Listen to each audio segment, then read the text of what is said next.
Malambot yung gulong ko mga paps. Sa likod nararamdaman ko parang sumingaw ata yung pinabulkanize ko nung nakaraan. Tusok yun eh, pero bakit siya sisingaw? Dito pahangin muna tayo. Yun, pahangin tayo dito mga paps. Ay nako talaga, check po nga, malambot ba? Lambot nga. Ayan, una tusok na naman. Ito yung ano ka, last time pinabulkanize ko mga paps eh. Kung nga baka may tusok pa. Tatlong araw ko lang hindi ginamit ito eh. 2, 3. Sumingaw na naman. Wala naman. Pangin. Boss, pangin ako boss.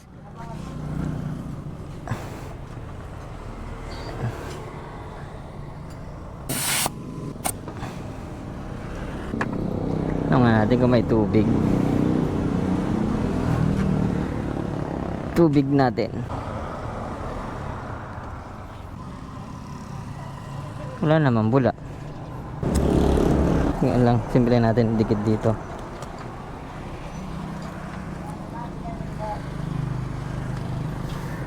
Hindi tayo napansin mga paps. Ayan o. Boss, yung sa angin boss. Thank you.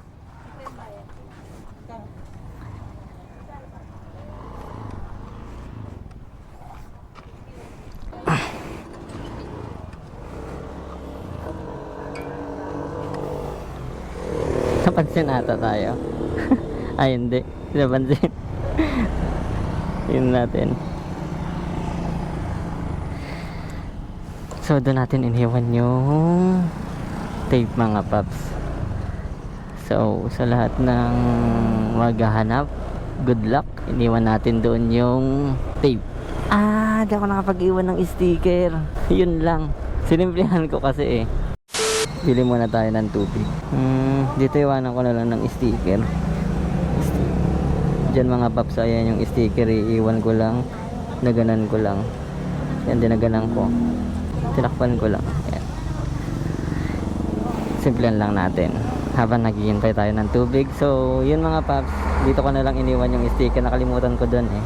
So dito tayo nag-iwan sa RC water refilling station mga paps, sa Santa Cruz, Zambales, ng sticker. Pero yung tape mga paps, iniwan natin dun sa may vulcanizing shop doon. Nakalimutan ko mag-iwan dun kasi, kaya dito na lang tayo nag-iwan ng sticker. So sa lahat na maghanap mga paps, good luck and happy hunting. Ride safe always and God bless.